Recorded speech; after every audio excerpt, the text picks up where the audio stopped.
Merci, mesdames et messieurs. Donc, je vous remercie d'avoir répondu présent à cette invitation de la Commission des lois pour cette audition concernant le projet de loi ouvrant le mariage aux couples de personnes de même sexe. Je vais vous présenter dans un premier temps, ensuite vous prendrez la parole pendant 20 minutes, 25 minutes, le temps de laisser ensuite le temps aux questions de mes collègues auxquelles vous répondrez par la suite. Donc l'Union nationale des associations familiales, je vous présente juste en deux mots. Donc Monsieur Fondard, vous en êtes le président, Madame Leneveu, directrice générale, et Madame Claire Ménard, vous êtes chargée des relations parlementaires. Donc je pense que c'est Monsieur le Président qui va commencer à parler. À vous la parole. Merci, monsieur le rapporteur, madame la rapporteure, mesdames et messieurs les députés. Je vous remercie d'avoir invité l'UNAF à s'exprimer dans le cadre des auditions sur le futur projet de réforme ouvrant droit le mariage et la filiation aux couples de personnes de même sexe. Pourquoi l'UNAF prend-elle part à la réflexion et pourquoi doit-elle donner un avis ?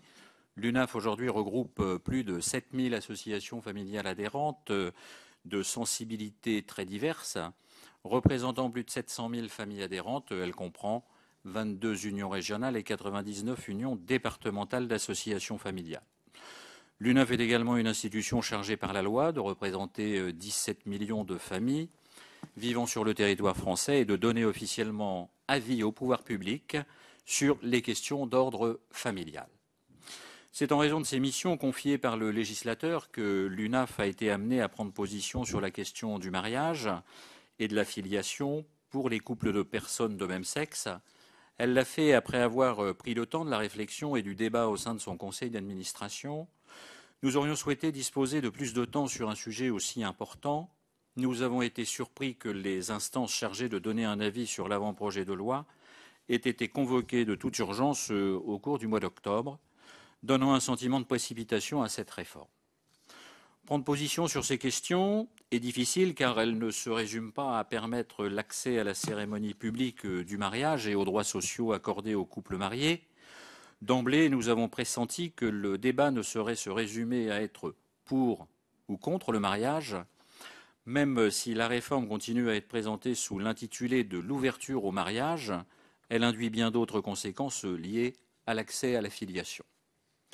À l'issue d'une analyse approfondie que nous avons vu combien le mariage et la filiation étaient étroitement liés et combien il était impossible de dissocier le mariage de la filiation. Nous avons observé que cette réforme pouvait avoir des conséquences pour l'ensemble des familles. Nous avons mesuré combien cette question était à la croisée de différents droits, droits des enfants, droits des adultes, droits des femmes, droits des mères, droits des pères. Tous ces droits pris isolément ont leur légitimité, mais lorsqu'ils viennent en concurrence, alors il appartient de faire des choix. La compréhension de la réforme contraint à raisonner en termes de choix sur les droits qui doivent en priorité être garantis. Le gouvernement a d'ailleurs admis être dans cette approche des choix en rejetant la législation des mères porteuses et donc la possibilité pour des couples d'hommes d'avoir accès à la procréation en raison de la concurrence avec un autre droit, celui de la protection des femmes, qu'il a jugé prioritaire. Au sein du conseil d'administration de l'UNAF, certains étaient au départ plutôt favorables à l'accès au mariage. Mais ils ont découvert au fur et à mesure les implications de cette réforme et ont de ce fait évolué dans leur approche. Les récents sondages de l'IFOP le montrent également. Lorsque les Français sont interrogés sur la question du mariage prise de manière isolée, sans se référer à la filiation, ils y sont majoritairement favorables à 60%. En revanche, lorsque la question de l'accès à l'adoption leur est posée, ils sont bien plus partagés. 48% seulement y sont favorables. Plus intéressant encore, quand le même sondage leur demande de faire un choix prioritaire entre le fait, pour un enfant adopté, d'avoir un père et une mère, ou pour les couples homosexuels de pouvoir adopter des enfants, les mêmes personnes répondent, et c'est une donnée beaucoup moins connue, à 64% qu'un enfant adopté doit avoir un père et une mère. et à 34% seulement que les couples homosexuels puissent adopter des enfants. Il reste 2% qui ne se prononcent pas, considérant que ces deux principes sont aussi prioritaires l'un que l'autre. On le voit, la réponse est très différente selon que la question est posée du point de vue des enfants ou des adultes et selon qu'elle impose de définir une priorité. Le conseil d'administration de l'UNAF a choisi d'étudier l'ensemble des évolutions possibles, de l'évolution du mode d'union jusqu'à la législation de l'AMP et de la gestation pour autrui. Ce débat interne a permis à chacun de ses membres, selon ses sensibilités, elles sont diverses, de prendre position sur chaque option. Une seconde séance a ensuite été consacrée à l'analyse des articles du projet de loi. Les positions que je vais vous exprimer sont donc celles adoptées au final par le conseil d'administration de l'UNAF. Résumé en une phrase, l'UNAF est favorable à l'ouverture de nouveaux droits aux couples de personnes de même sexe, mais elle considère qu'elle doit prendre une autre forme que le mariage. Dans le mariage, la question des enfants arrive très vite. L'UNAF entend les arguments selon lesquels le cœur du mariage serait désormais le couple, ou bien encore que des couples peuvent être mariés sans avoir d'enfants. Il n'en demeure pas moins que notre droit précise dans la célébration du mariage que les époux pourvoient à l'éducation des enfants et préparent à leur avenir. L'engagement commun à l'égard des enfants est présent dès la contractualisation de l'union, contrairement au PACS. Par ailleurs, le statut du mariage accorde des droits de filiation spécifiques au travers de l'adoption conjointe et du bénéfice de la présomption de paternité. Choisir la voie du mariage, c'est donc de manière automatique faire le choix de la filiation. Comme les auteurs de la réforme l'ont bien compris, le mariage est un tout.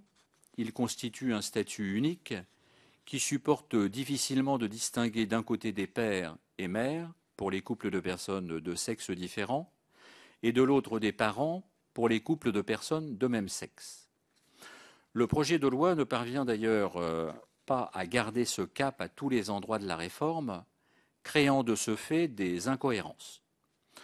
En tout état de cause, la conséquence en est la suppression à de multiples reprises des termes père et mère et leur remplacement par celui de parents. J'y reviendrai plus tard.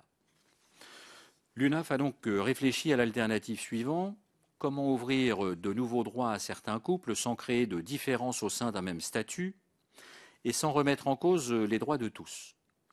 L'enjeu est important concrètement pour les 14 millions de pères et de mères.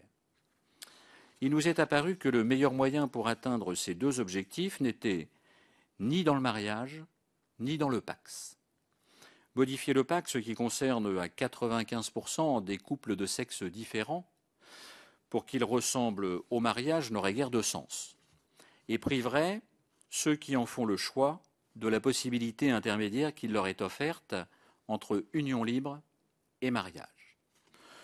Comme le PACS ne permet ni une reconnaissance publique de l'engagement, ni l'accès à des droits sociaux et patrimoniaux équivalents à ceux de couples mariés, le conseil d'administration de l'UNAF s'est majoritairement prononcé en faveur d'une union civile, ouverte aux couples de personnes de même sexe, avec des droits supplémentaires à ceux du PACS. Ainsi, l'union civile pourrait permettre l'ouverture de droits sociaux et patrimoniaux, ainsi que l'officialisation et la publicité de l'union civile en mairie.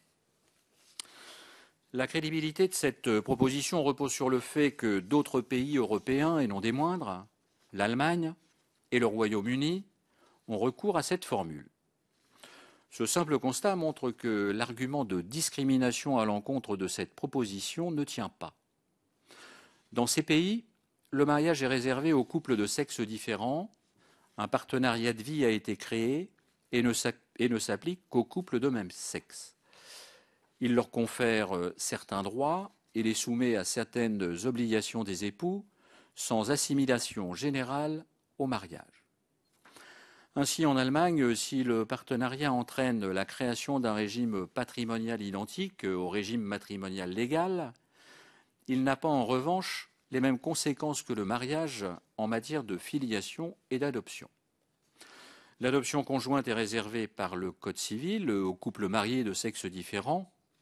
Seule l'adoption de l'enfant biologique du partenaire est possible pour l'autre membre du couple, permettant ainsi aux deux membres du couple d'exercer conjointement l'autorité parentale sur l'enfant. Ce dispositif correspond d'ailleurs à la position de l'UNAF. Pourquoi cette proposition de l'union civile n'a-t-elle pas jusqu'à présent été explorée? Nous trouvons choquante la façon dont l'étude d'impact qui est annexée au projet de loi a traité cette voie alternative. Cette solution est expédiée en quelques lignes et de surcroît, elle est écartée, au motif notamment que les associations familiales se seraient montrées résolument opposées à ce régime juridique. C'est exactement le contraire que nous avons dit au ministre dès le premier contact et redit lors de l'audience tenue début septembre. Cette contre-vérité est peu acceptable et ne peut que susciter des inquiétudes sur les impacts étudiés en amont du projet de loi. S'agissant des droits de filiation ouverts aux couples de personnes de même sexe, nous avons soulevé dès la première consultation ministérielle le problème de l'adoption plénière. Alors qu'un enfant ne peut naître que d'un homme et d'une femme, l'accès à cette forme d'adoption pour les couples de personnes de même sexe remettrait juridiquement en cause cette réalité. Elle laisserait désormais croire qu'il est possible de naître de deux personnes de même sexe. Elle remettrait aussi en cause le droit de la filiation, fondé sur l'identification d'un seul lien maternel et d'un seul lien paternel. Elle pose enfin le problème de la modification des règles de l'état civil. J'y reviendrai plus tard en parlant du projet de loi lui-même. Le projet de loi n'ouvre pas l'accès à l'assistance médicale à la procréation, l'AMP, aux couples de personnes de même sexe, mais il est annoncé qu'un amendement serait déposé en ce sens. L'UNAF considère que si les parcours ou les accidents de la vie peuvent priver un enfant d'un de ses parents, en revanche, la loi ne doit pas priver volontairement, et dès sa conception, un enfant de père ou de mère. À cet égard, l'accès à l'AMP pour les couples de femmes reviendrait à confectionner des enfants sans père. De même que la gestation pour autrui reviendrait à priver les enfants de leur mère. C'est la raison pour laquelle l'UNAF souhaite le maintien de l'accès à l'AMP pour des raisons strictement médicales et le maintien à l'interdiction de la gestation pour autrui. Ces deux aspects sont étroitement liés, ils s'opposent tous deux au droit de l'enfant à disposer d'un père et d'une mère.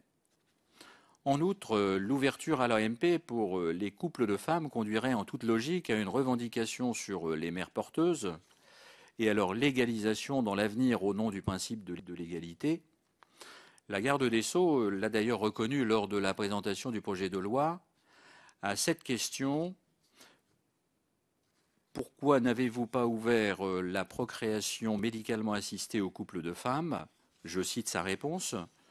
Cela n'entre pas dans le champ de l'égalité. La PMA est régie par la loi de bioéthique.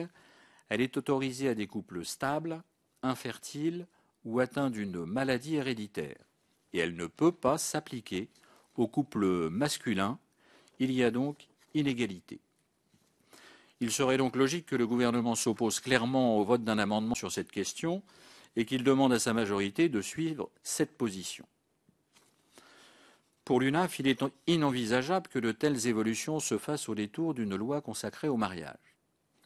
Leur place se situe dans le cadre des lois de bioéthique. Si la loi sur le mariage décidait de lever la condition de l'accès à l'AMP pour raison médicale, quelles en seraient les conséquences en termes de prise en charge? Quelles en seraient les conséquences pour les personnes célibataires? Tous ces aspects doivent être réfléchis de manière globale et cohérente et dans le processus de consultation correspondant aux révisions de loi de bioéthique, à savoir des états généraux de bioéthique associant les citoyens et la consultation du Conseil consultatif national d'éthique. Sur le plan juridique, l'ouverture à l'AMP bouleverserait le droit de la filiation avec des conséquences directes sur l'état civil. En effet, en cas de recours à un tiers d'honneur, l'article 311-20 du Code civil permet l'établissement du lien de filiation de l'enfant né de l'AMP à l'égard du couple demandeur. En cas de réforme au sein d'un couple de femmes qui auraient recours à l'AMP, celle qui ne serait pas la parturiente verrait ainsi son lien de filiation avec l'enfant établi.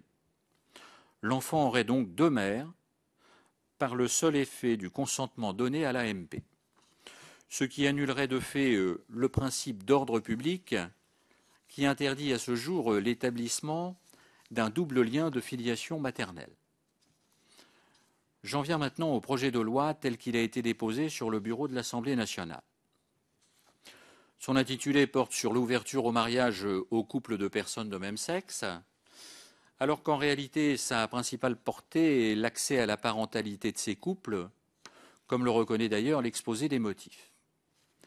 La réforme du mariage est la porte d'entrée d'une réforme qui ne dit pas explicitement son nom, une réforme de la parenté. Ce texte emporte de ce fait des conséquences pour tous les couples. La meilleure illustration en est la disparition des termes père et mère et leur remplacement par le terme parent, qui constitue l'essentiel du texte de loi. Qu'on en juge.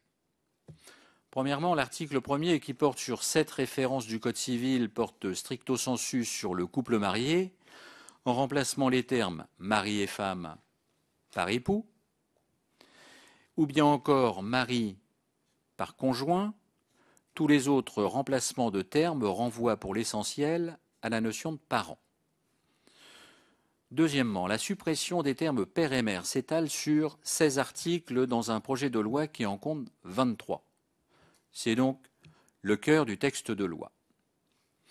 Et enfin, chaque article permet de supprimer en un seul bloc les termes de père et de mère qui figurent à de multiples reprises dans notre législation. Ainsi, 103 articles situés dans 12 codes différents. Le Code civil n'est pas le seul impacté, voit les termes père et mère disparaître.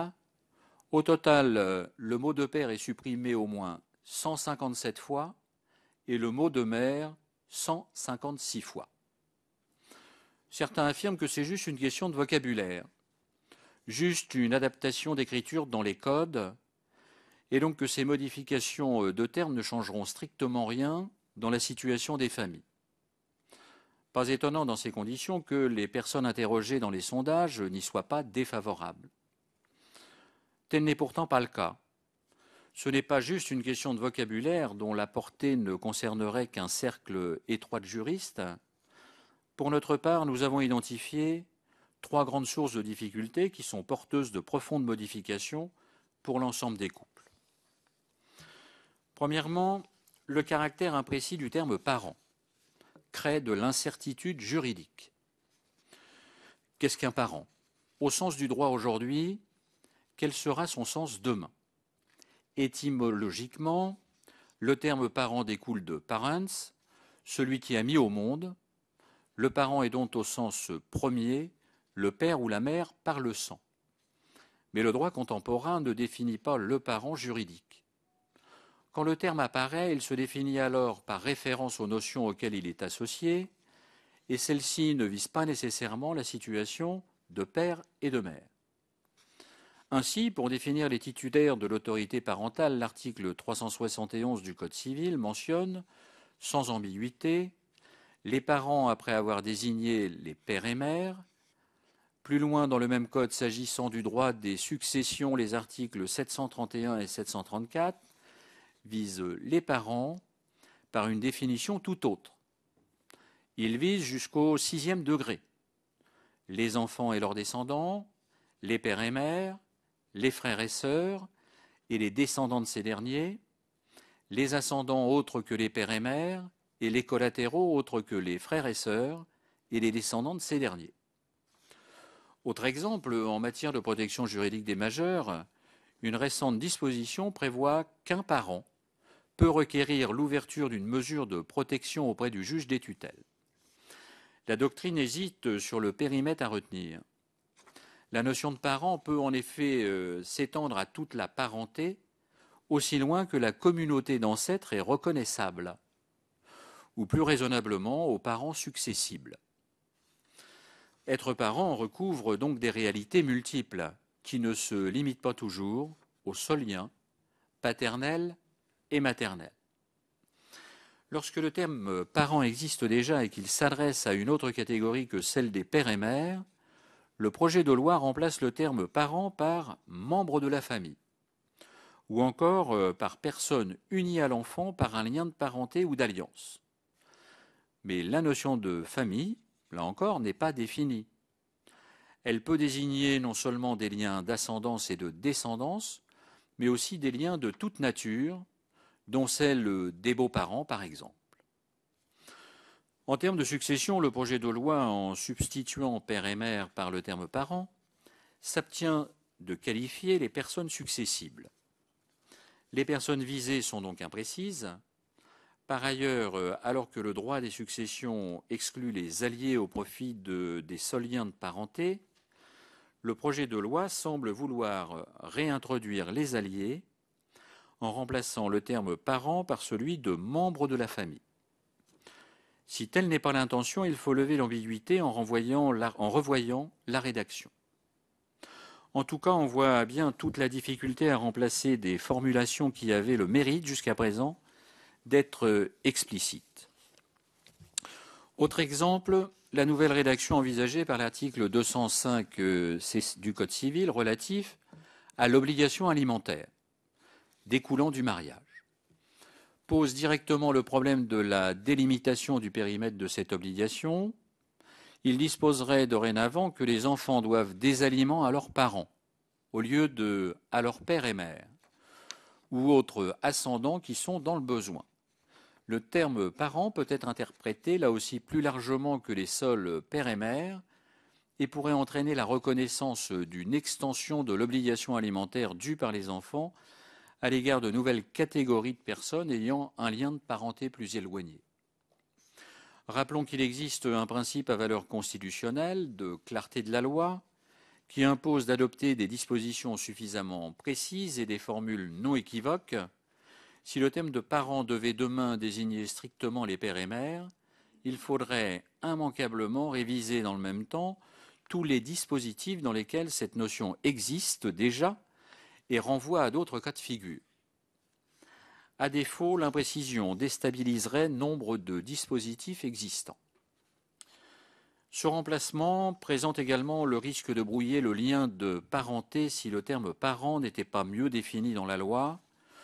De nombreuses personnes pourraient se prévaloir de ce statut, la parentèle, mais aussi les personnes remplissant une fonction de parent auprès d'un enfant à un moment donné, sans qu'elles aient un lien de parenté de par le sang ou par alliance. Si tel devait être le cas, il s'agirait alors effectivement d'un vrai changement de civilisation, pour reprendre l'expression employée récemment par Madame la garde des Sceaux. Deuxièmement, la suppression des termes père et mère emporte des conséquences pour tous, dont la portée est sous-évaluée. Le projet de loi modifie la rédaction de l'état civil pour tous les couples. En effet, il supprime les termes de père et mère à l'article 34 du Code civil, qui décrit le contenu des actes de l'état civil. Les termes de père et mère figurant dans les actes de naissance et de reconnaissance sont remplacés par ceux de parents. Ce remplacement est contradictoire avec le communiqué de presse qui accompagnait la présentation du projet de loi en Conseil des ministres et qui disait, je cite, « Ces modifications ne concernent pas les actes d'état civil et le livret de famille, dont la forme n'est pas régie par la loi. Ces actes ainsi que le livret de famille continueront à utiliser les termes de père et mère, dès lors qu'il s'agira de couples de personnes de sexe différent. » Que sur le plan réglementaire, le gouvernement cherche à conserver les termes de père et mère, nous en sommes satisfaits. Preuve d'ailleurs qu'il a entendu la portée de cette question, mais ce n'est pas ce que prévoit le projet de loi, qui fait disparaître purement et simplement les termes de père et mère dans cet article relatif à l'état civil. Il faut donc en changer la rédaction et réintroduire les termes de père et mère. Toute ambiguïté sera ainsi levée. L'étude d'impact indique qu'il sera nécessaire de prévoir par voie d'arrêté un nouveau modèle de livret de famille adapté à la situation de couples constitués des personnes de même sexe. Rien ne dit s'il s'agira d'un livret de famille spécifique, ce qui n'est pas sans poser de questions, ou d'un livret unique dont la rédaction serait modifiée pour tous.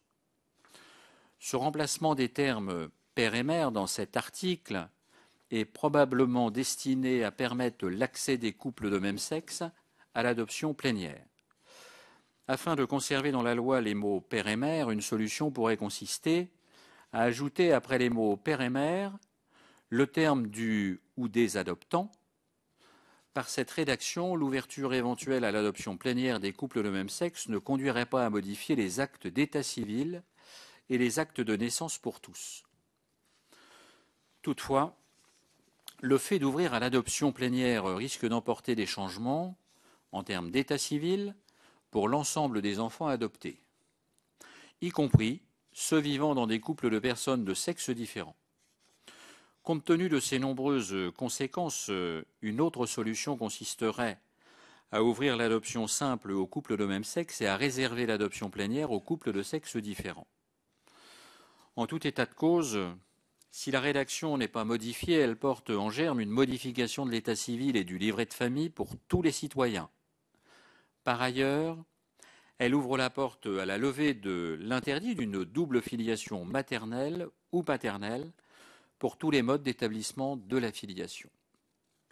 Enfin, il est annoncé que les termes père et mère ne seraient changés que dans des cas strictement nécessaires.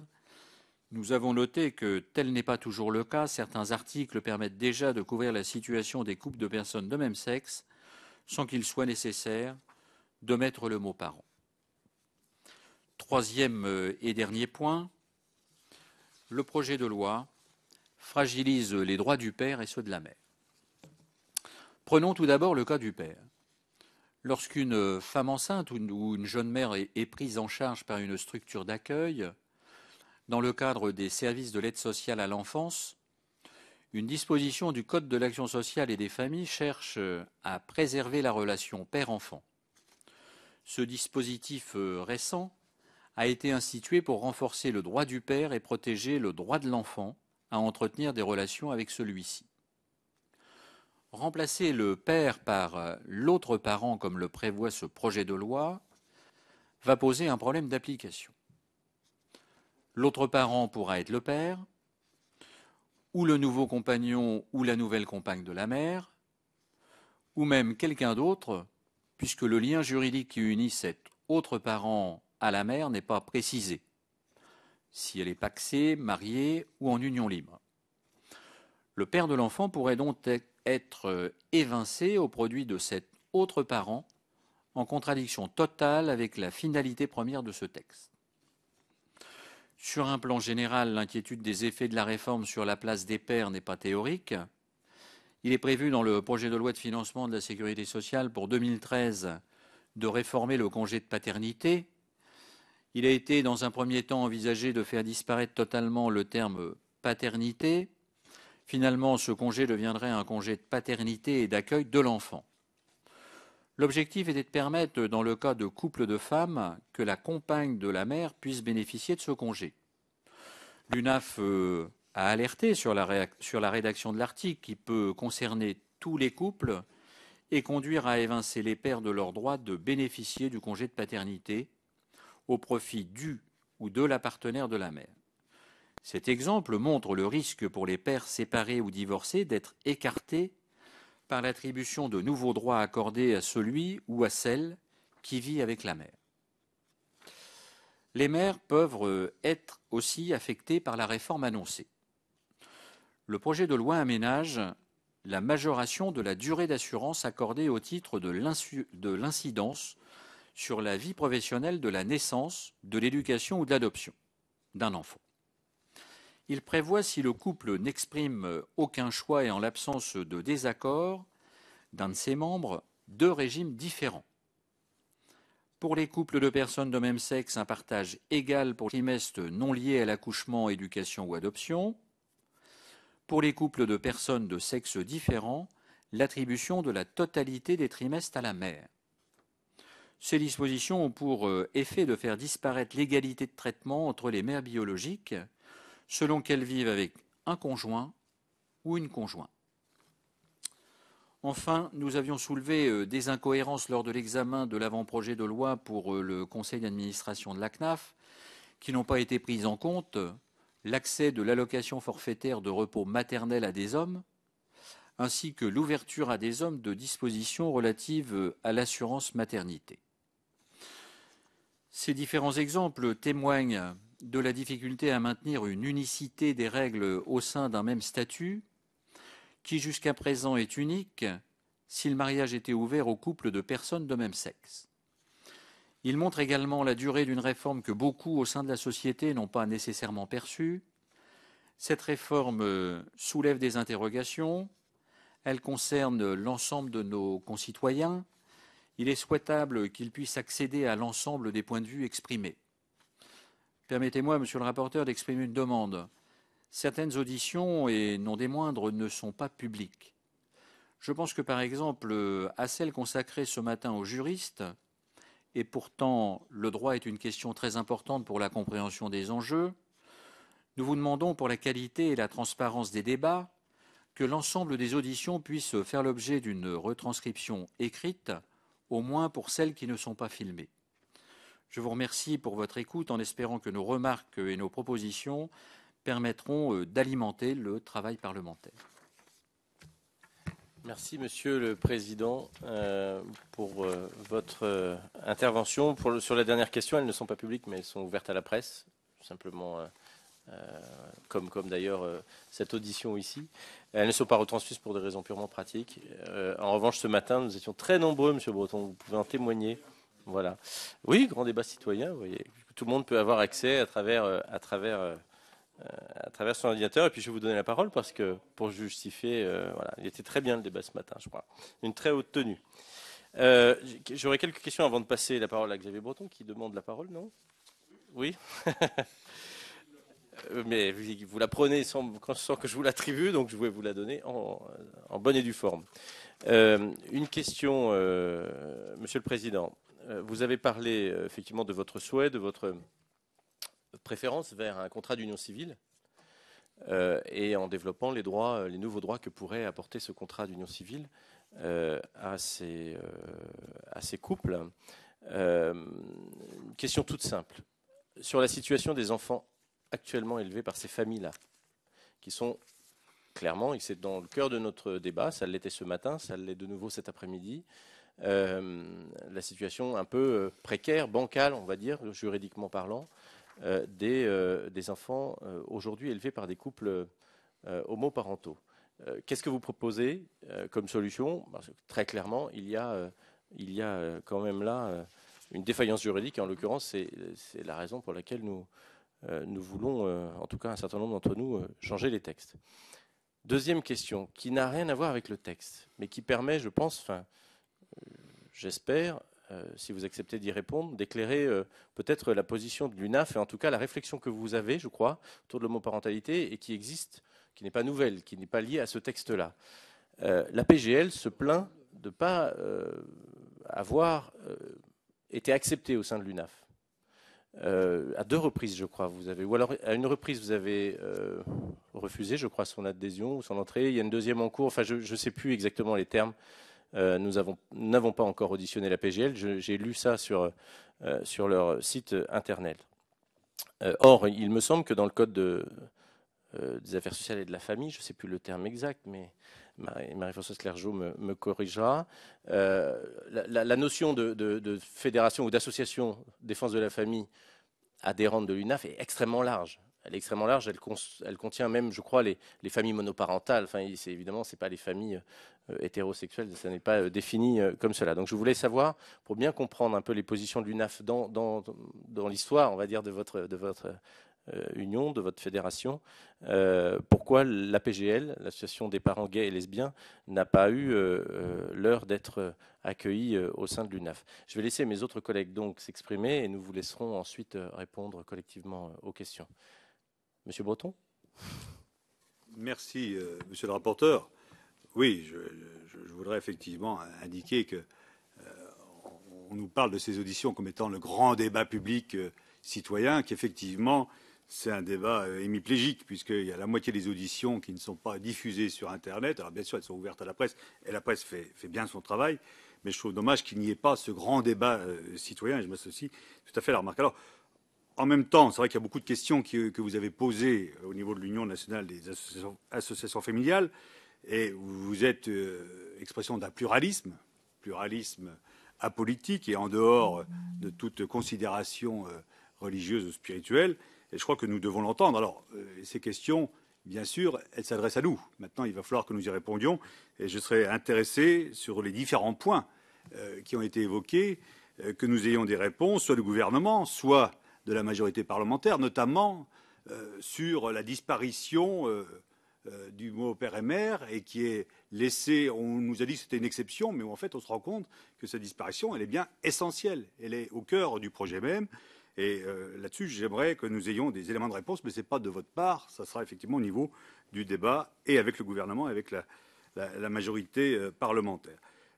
Ma question, c'est par rapport à votre proposition, parce que je voudrais retenir au-delà des critiques que vous avez faites du texte, quand je dis critique au sens et positive et négative, hein, l'analyse que vous en avez faite, c'est votre proposition.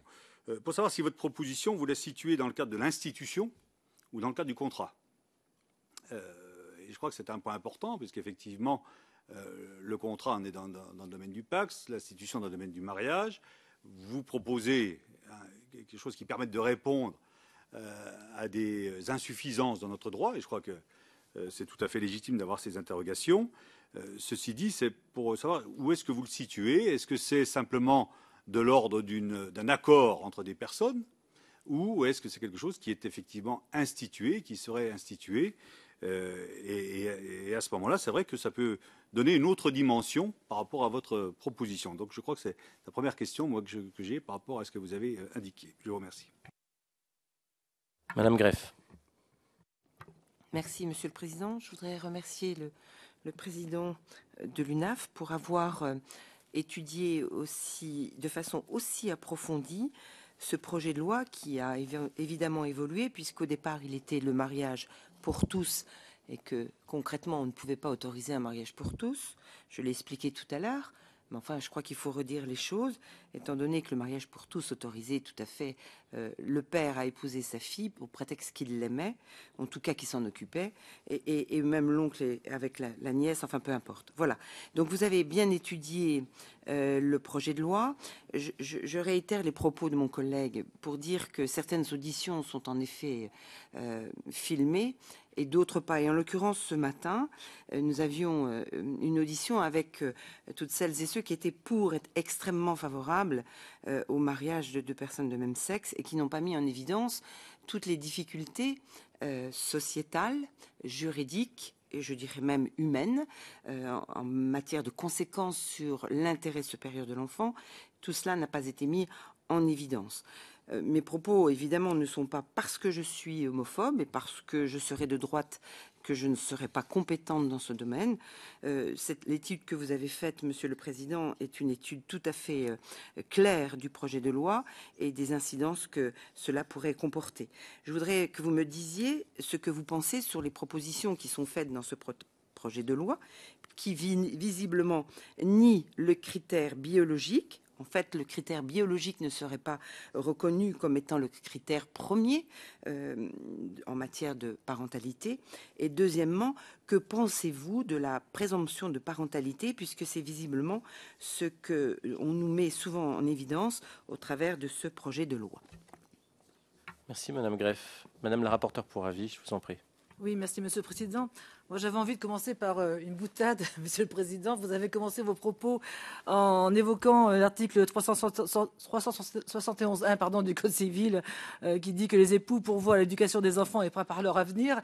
Est-ce que ça veut dire que l'UNAF réfléchit pour regarder s'il ne faut pas interdire le mariage civil aux couples qui ne sont plus en âge de procréer? C'était une boutade, mais c'est vrai que, vous voyez, c'est pas si simple que ça lorsqu'on aborde tel ou tel texte de loi. Moi, ce que je voulais dire, c'est que effectivement, les familles évoluent. Vous savez bien, parce que vous le vivez tous les jours dans vos réflexions au niveau de l'UNAF. Hein.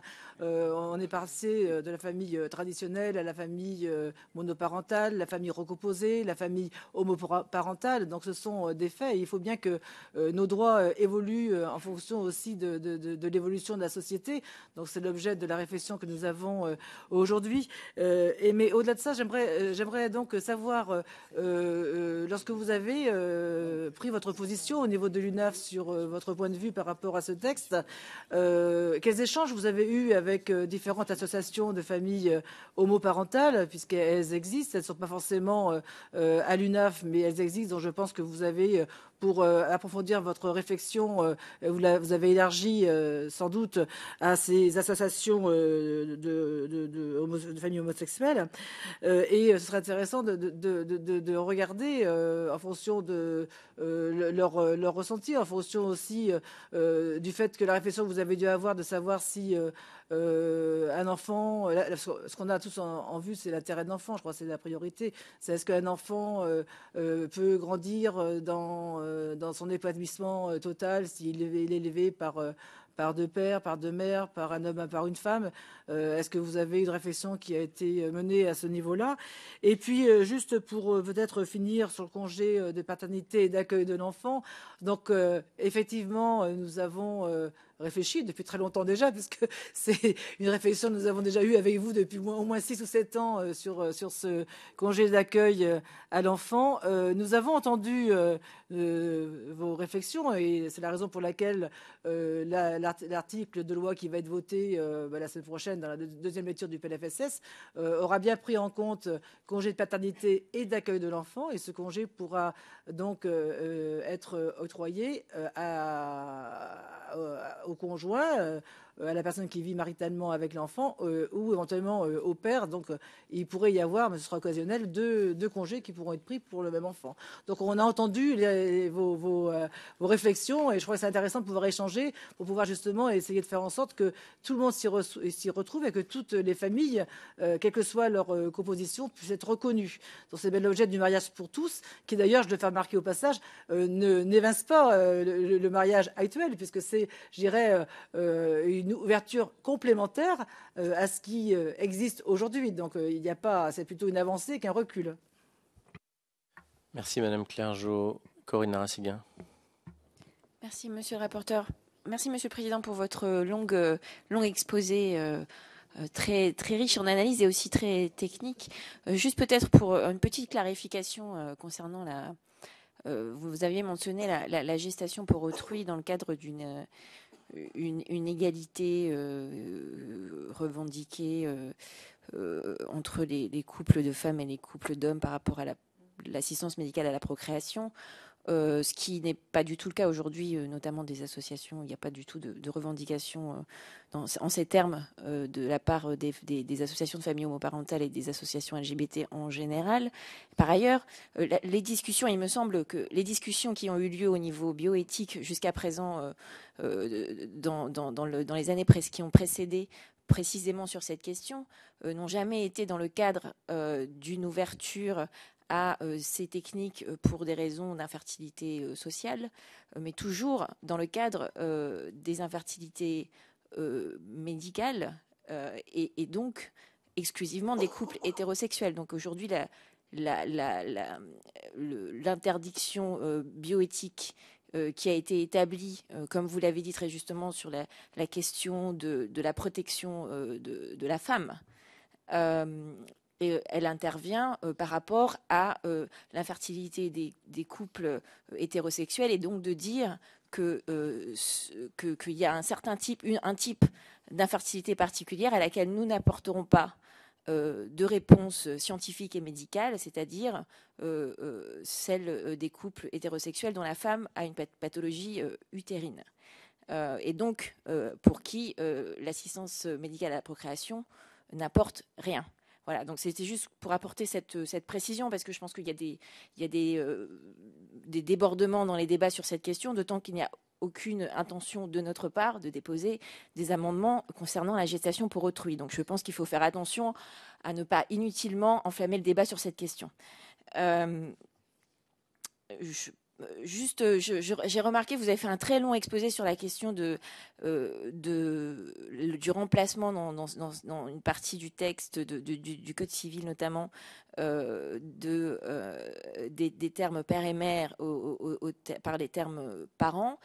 Ça donne un petit peu l'impression que c'est l'objection essentielle que vous avez par rapport à l'ouverture de la reconnaissance de la filiation pour les couples homoparentaux, pour les couples de même sexe, et que quelque part, c'est à peu près l'étendue qui finalement est assez technique des conséquences que vous voyez pour les familles hétérosexuelles existantes. Et que donc, si on trouvait quelque part aujourd'hui dans les textes tels qu'ils sont proposés, sans remettre en cause, je dis bien, l'ouverture de la filiation et de la reconnaissance des droits parentaux pour les couples de même sexe, si on pouvait trouver les moyens de garder notamment sur les livrets de famille et les actes d'état civil mère et mère, père et père, mère et père, finalement, ça ne poserait plus de problème. Donc je voudrais simplement avoir une clarification à ce sujet. Rapidement, dernière intervention, Sergio Coronado. Rapidement, s'il vous plaît, pour permettre... Je serai très bref, monsieur le rapporteur. Je voulais remercier les intervenants pour les éclairages. Enfin, c'est toujours passionnant, parce que même quand on ne partage pas l'orientation qui est développée, on apprend énormément à la fois sur la manière dont l'UNAF envisage la structure familiale et puis également sur l'analyse qui a été faite de ce projet de loi.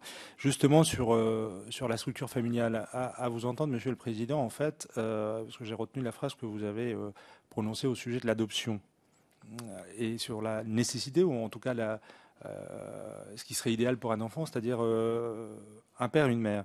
Et c'est-à-dire qu'au fond, pour l'UNAF, ce qui relève aujourd'hui d'un phénomène assez massif, les familles monoparentales, souvent, et des enfants élevés par des mères de famille seules, est-ce que ça fait famille, d'après vous? Est-ce que vous considérez que c'est une famille où finalement un enfant a toutes les chances de grandir de manière équilibrée, aimante et sans difficulté majeure? Est-ce que dans le même cadre, à vous suivre, le législateur devrait revenir sur la possibilité donnée aujourd'hui à un célibataire d'adopter, puisque c'est un droit qui existe depuis plusieurs décennies également. Et je voulais également savoir, parce que moi je le répète souvent, on a l'impression quand même que on vit en vase clos. On ne vit pas en vase clos. Ces débats-là, ils ont eu lieu déjà dans d'autres pays, que ce soit en Espagne, que ce soit en Belgique, ils ont eu lieu en Argentine également. Enfin, est-ce que vous avez pris la peine de prendre contact, par exemple, avec les associations familiales en Espagne, des années après l'adoption de la loi, avec les adoptions qui ont eu lieu, 196 en Espagne. En Belgique, ça n'a pas été le cas, mais il y a des familles homoparentales qui sont reconnues, qui ont un statut, dont les parents sont mariés et qui font famille avec des enfants. Est-ce que finalement, à force d'annoncer ou faire de la prédiction, on n'oublie pas d'aller voir ce qui existe, ce qui a déjà été validé par la loi et qui n'a pas mis ni en danger la structure familiale, ni mis à bas la civilisation. Merci. Merci, Monsieur Coronado. Monsieur le Président, Monsieur Fondard, il vous reste quelques minutes pour répondre. Voilà, je suis désolé, nous avons une autre audition derrière, mais prenez le temps de répondre à toutes les interventions. Je vous en prie. Écoutez, on va essayer de le faire en 6 minutes. Je vais passer d'abord la parole à Madame Leneveu sur la question les questions qui tournent autour de l'union civile et je répondrai aux autres questions ensuite. Oui, Monsieur le rapporteur, vous posez une question. Pardon, sur la façon dont on peut prendre en compte les enfants qui vivent dans des foyers homoparentaux. Nous, il nous semble qu'il y a deux cas de figure. Le premier cas de figure, c'est le cas des familles recomposées, et auquel cas il n'y a pas une particularité finalement liée au fait de vivre dans un couple de personnes de même sexe ou non. Donc là, c'est effectivement la question, comment ça se passe dans une famille recomposée. Donc c'est vrai qu'il y a le système de la délégation-partage dans le cadre de l'autorité parentale. Dès lors qu'il y existe un parent, on va dire d'origine, ce parent d'origine est titulaire de l'autorité parentale et il existe des dispositifs depuis les lois de 2002 qui permettent de pouvoir faire un partage avec la personne qui vit, par exemple, avec la mère. Alors c'est vrai qu'il pourrait peut-être y avoir des aménagements supplémentaires. On a beaucoup parlé, même dans les années précédentes, de créer éventuellement un statut du tiers. C'est vrai que l'UNAF est plutôt réservée parce qu'elle souhaite que le parent d'origine puisse vraiment conserver tous ses droits, mais qu'ensuite on trouve effectivement les modalités dans la vie quotidienne de permettre aux deux personnes du couple de pouvoir parfaire à l'éducation des enfants. Donc on va dire que le premier cas, finalement, c'est le cas des familles recomposées qui se pose pour toutes les catégories d'enfants. Alors le deuxième cas, c'est un enfant qui vit avec un seul parent et qui n'a qu'un lien de filiation. Et effectivement, se pose la question ensuite des relations, des liens avec l'autre parent. Alors là, les réponses, elles sont peut-être à trouver d'une part peut-être dans le champ de l'autorité parentale, mais c'est vrai peut-être aussi dans une forme d'adoption simple, et nous donnions le cas de l'Allemagne par exemple, une adoption simple au sein du couple. Juste un mot quand même, pour faire le lien avec nos observations sur les notions de père et de mère. Finalement, c'est vrai que le projet de loi fait ses remplacements, notamment parce que est ouverte la possibilité de l'adoption plénière. Or, aujourd'hui, dans notre droit, l'adoption plénière remplace la filiation d'origine. Elle s'apparente en tout point à une filiation biologique, d'où effectivement les conséquences ensuite que pour une catégorie d'enfants qui ferait l'objet d'adoption plénière, il serait supposé, dans les actes de naissance d'origine, qu'ils soient nés de deux pères et de mères. Donc nous pensons qu'il aurait été intéressant, à travers cette réforme, plutôt de réfléchir finalement d'abord à l'adoption et de voir dans les différents dispositifs d'adoption quels seraient ceux qui seraient le mieux adaptés pour ces types de situations de famille, sans effacer le fait qu'à l'origine, il y ait eu un homme et une femme dans l'engendrement, donc c'est le cas de l'adoption simple, et en même temps peut-être une adoption simple qui pourrait peut-être être renforcée, offrir plus de droits, comme le permet l'adoption plénière, ce qui permettrait, si vous voulez, au final, d'avoir un dispositif d'adoption simple, on va dire renforcé, pouvant répondre aux aspirations et à la situation de ces enfants qui vivent dans les foyers monoparentaux, et puis une adoption plénière pour les enfants qui étaient dépourvus totalement d'un lien de filiation au départ. Merci madame. Monsieur le Président, je vous en prie. Oui, très peu de temps pour répondre alors à votre question, monsieur le rapporteur, sur l'adhésion de la PGL. La PGL, donc c'était en 2001, et lorsque son adhésion avait été refusée, c'est parce que ses statuts n'étaient pas conformes au Code de l'action sociale et de la famille. Et donc ça avait été d'ailleurs l'objet d'un échange à l'époque avec Madame la ministre de la Famille qui était Ségolène Royal, et tout le monde en avait convenu que l'UNAF était dans son droit. Aujourd'hui, nous avons à nouveau une demande d'adhésion d'une association nationale, donc qui regroupe donc des familles homoparentales.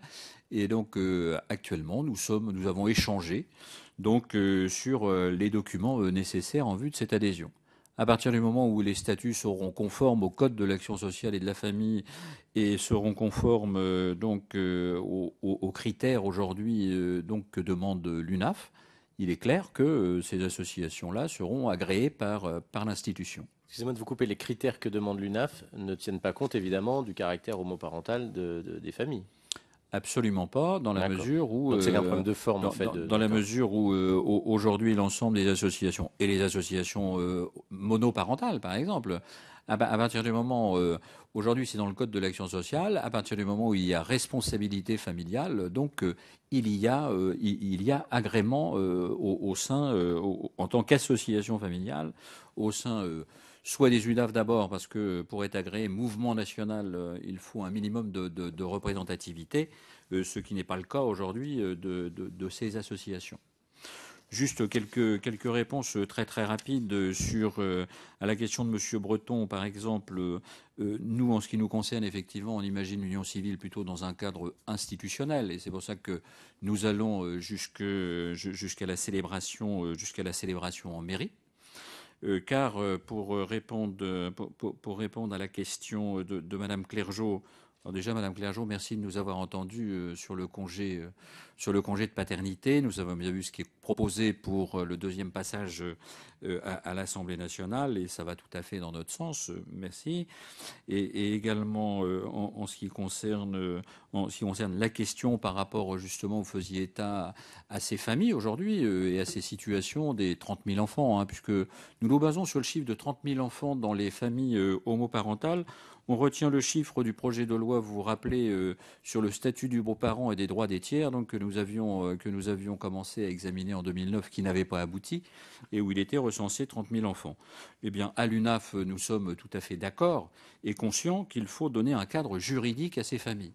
C'est pour ça que le cadre juridique, et ça répond également à des questions qui ont été soulevées, aujourd'hui, pour l'UNAF, il est évident qu'il faut un cadre juridique pour sécuriser justement la situation de ces enfants dans ces familles, dans la mesure où nous pensons que l'union civile, je ne redéveloppe pas ce que j'ai dit tout à l'heure, mais un pacte s'améliorer avec les droits sociaux, les droits patrimoniaux, permettrait évidemment une véritable prise en compte de ces situations, et aussi la reconnaissance de ces enfants, et à travers ce que vient de développer Madame Guillemette Leneveu, c'est-à-dire là aussi d'arriver à travers une adoption simple, et bien de pouvoir à ce que le conjoint eh bien, puisse avoir une autorité parentale, sans bien entendu se substituer à une autorité parentale déjà existante. C'est pour ça que je voudrais juste répondre à M. Coronado. Quand vous nous dites, quand on parle des familles monoparentales, dans les familles monoparentales, aujourd'hui, vous savez, à l'UNAF, on a dénombré, vous avez 76% aujourd'hui des enfants qui sont élevés par leurs deux parents. Et vous avez 16% aujourd'hui des familles donc monoparentales. Dans ces 16% de familles monoparentales, il y a toujours un père ou une mère. Même si ce n'est pas le père ou la mère qui l'élève, il y a toujours un père ou une mère. Et c'est vrai que ça avait été le grand débat sur le statut du tiers ou du beau-parent. Et là, on arrivait dans les familles recomposées, où aujourd'hui nous avons 6% des familles, de familles recomposées. Là aussi, ce que l'UNAF avait dit à cette époque-là, c'était faisons attention. Dans ces familles recomposées, bien entendu, il y a des beaux-parents. Tout le monde avait été d'accord pour dire, et c'était le rapport Leonetti à l'époque, que eh bien, les délégations pour toutes les activités de la vie courante aujourd'hui étaient déjà possibles, et que de trop renforcer un statut du beau-parent ou du tiers, finalement, aurait enlevé l'autorité parentale du père ou de la mère. Eh bien, donc, c'était sur ces questions-là, eh bien, où on n'avait pas été en accord avec justement ces possibilités de réforme. Merci Monsieur Fondard, merci Monsieur le Président, merci Mesdames. Nous nous retrouvons dans 2 minutes pour la suite de nos auditions. Merci Monsieur le Président. Merci à vous. Je n'ai pas pu répondre à tout le monde, désolé. Monsieur le